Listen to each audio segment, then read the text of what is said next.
أعوذ بالله من الشيطان الرجيم وذروا ظاهر الإثم وباطنه إن الذين يكسبون الإثم سيجزون بما كانوا.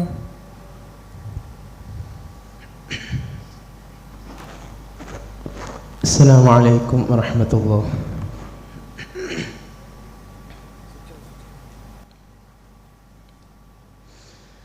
أعوذ بالله من الشيطان الرجيم. بسم الله الرحمن الرحيم. وذروا ظاهر الإثم وباطنه إن الذين يكسبون الإثم سيجزون بما كانوا يقترفون. ولا تأكلوا مما لم يذكر اسم الله عليه وإنه لفسق وإن الشياطين ليوحون بما أوليائهم وإن الشياطين ليوحون بما ولا تأكلوا مما لم يذكر اسم الله عليه وإنه لفسق وإن الشياطين ليوحون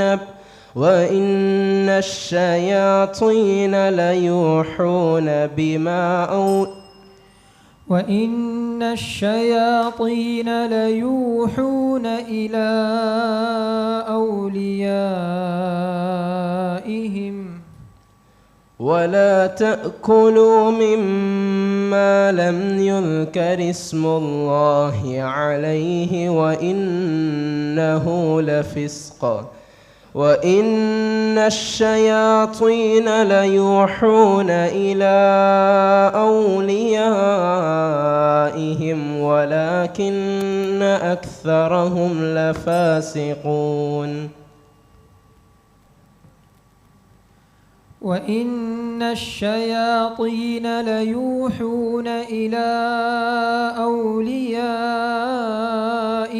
ليجادلوكم وإن الشياطين ليوحون إلى أوليائهم ليجادلوكم وإن أطعتموهم إنهم لفاسقون.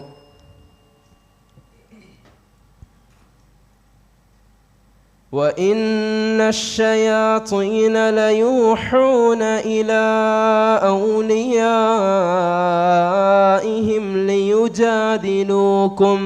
ليجادلوكم وإن أطعتموهم إنهم لمشركون. അടുത്ത ചോദ്യം. بسم الله الرحمن الرحيم.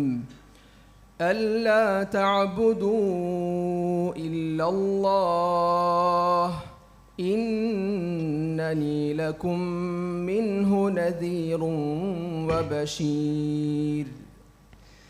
أعوذ بالله من الشيطان الرجيم. ألا تعبدوا إلا الله إنني لكم منه نذير وبشير. وأن استغفروا ربكم ثم توبوا إليه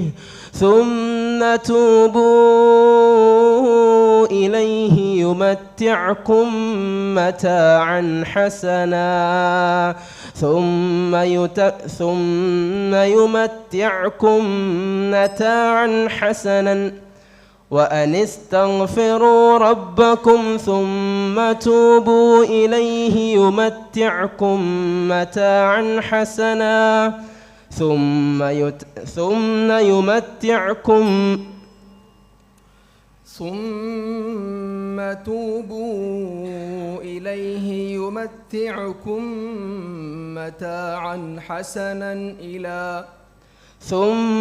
توبوا إليه يمتعكم متاعا حسنا إلى أجل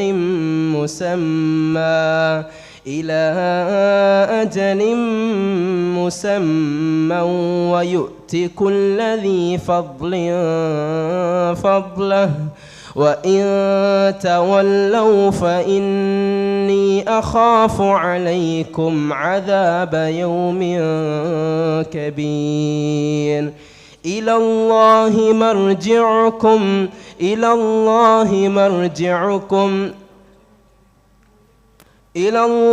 مرجعكم وإنه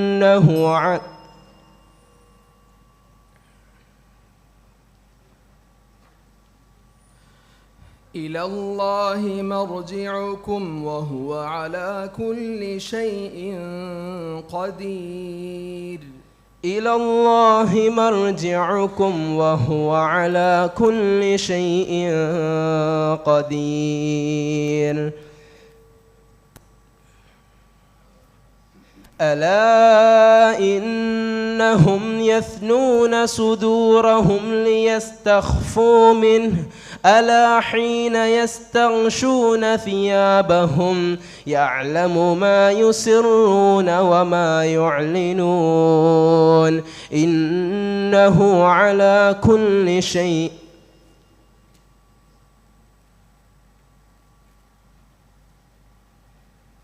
ألا حين يستغشون ثيابهم يعلم ما يسرون وما يعلنون ألا إنهم يثنون صدورهم ليستخفوا منه ألا حين يستغشون ثيابهم يعلم ما يسرون وما يعلنون وهو على كل. അടുത്ത ചോദ്യം സൂറത്ത് ആല് ഇമ്രാനിൽ നിന്നുള്ള ഒരു ചോദ്യമാണ്. ഇമ്രാൻ്റെ ഭാര്യ അള്ളാഹുവിന് ചെയ്ത നേർച്ച എന്തായിരുന്നു?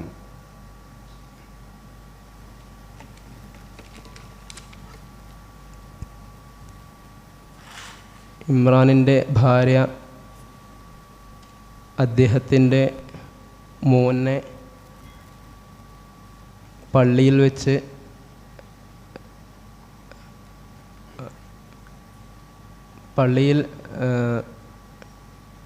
പള്ളിയിൽ തന്നെ സഹവസിക്കാൻ വേണ്ടി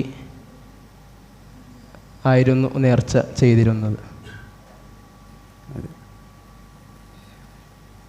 അവരുടെ ഗർഭത്തിലുള്ള ശിശുവിനെയാണ് നേർച്ചയാക്കിയത്. ഉത്തരത്തോട് സാമ്യതയുണ്ട്. ഇനി അതുമായി ബന്ധപ്പെട്ട ആയത്ത് നിങ്ങൾക്ക് പാരായണം ചെയ്യാം.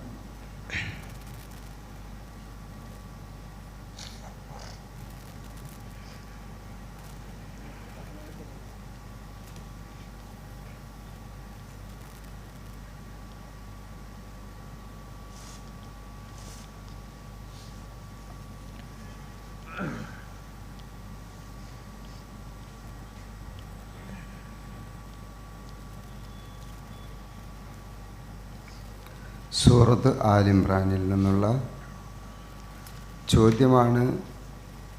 ആലിമ്രാനിൽ ഈ സന്ദർഭം വിവരിച്ചുകൊണ്ട് ഇമ്രാൻ്റെ ഭാര്യ പറഞ്ഞ സന്ദർഭം ഓർക്കുക എന്നാണ് ആ ആയത്തിൻ്റെ തുടക്കം.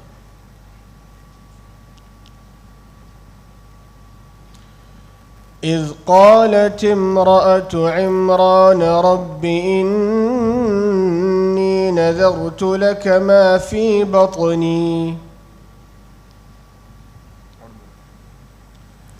إذ قالت امرأة عمران رب إني نذرت لك ما في بطني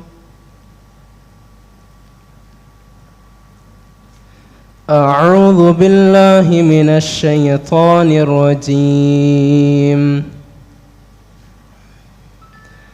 إذ قالت امرأة عمران رب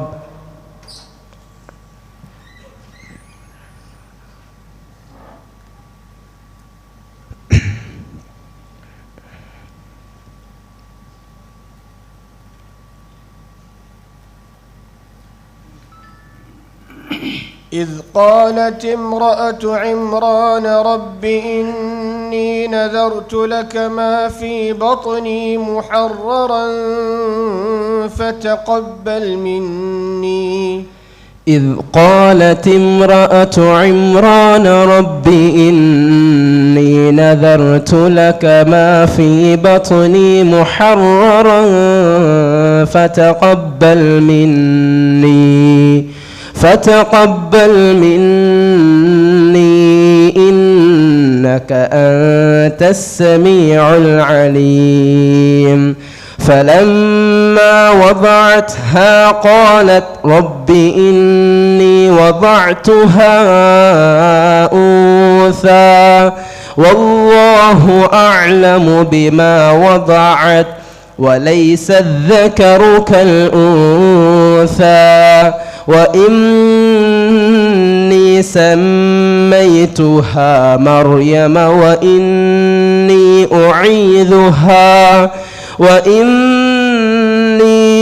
أعيذها بك وذريتها من الشيطان الرجيم. فتقبلها ربها بقبول حسن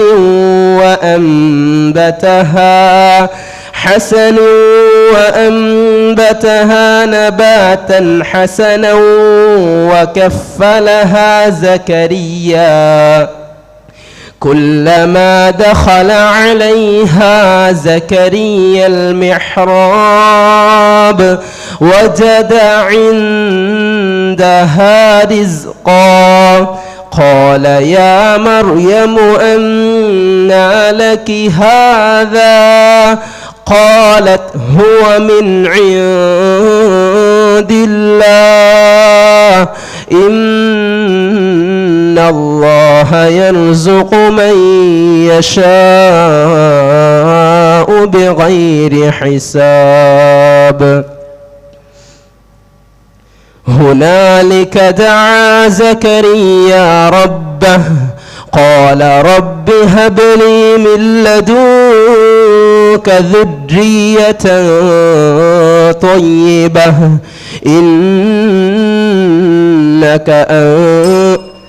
إنك سميع الدعاء. അടുത്ത ചോദ്യം.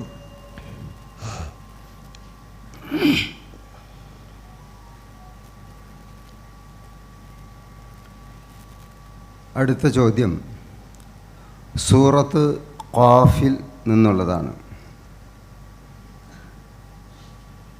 സൂറത്ത് ഖാഫിൽ അവിശ്വാസികൾ അത്ഭുതകരമായി ആശ്ചര്യപ്പെടുന്ന ഒരു കാര്യം സംശയമായി ചോദിക്കുന്നുണ്ട്. അവിശ്വാസികളുടെ ആ സംശയം എന്താണ്?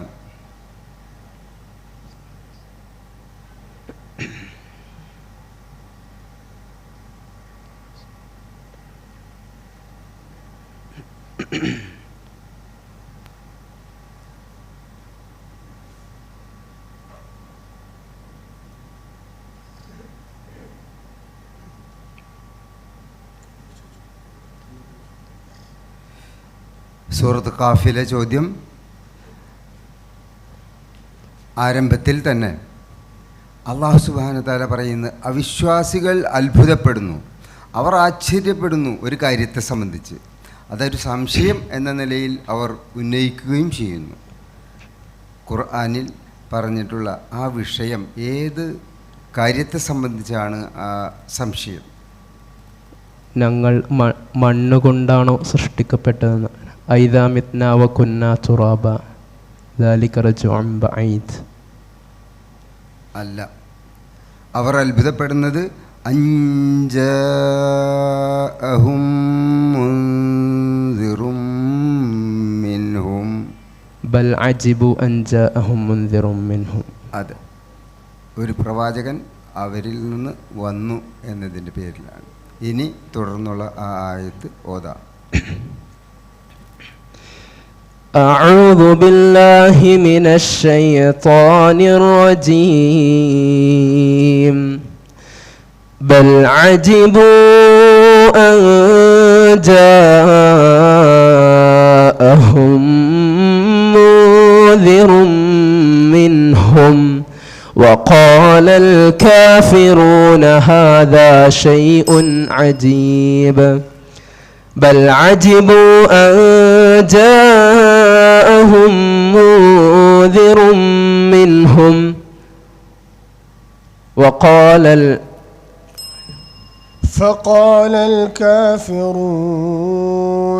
فقال الكافرون هذا شيء عجيب أإذا متنا وكنا ترابا ذلك رجع بعيد قد علمنا ما تنقص الأرض منهم وعندنا كتاب حفيظ بل كذبوا بالحق لما جاءهم فهم في أمر مريج قد علمنا ما تنقص الأرض منهم وعندنا كتاب حفيظ بل كذبوا بالحق لما جاءهم فهم في أمر مريج أفلم ينظروا إلى السماء فوقهم كيف بنيناها وزيناها وما لها من فروج والأرض مددناها وألقينا فيها رواسي وأنبتنا فيها من كل زوج بهيج. جزاكم الله بارك الله فيك.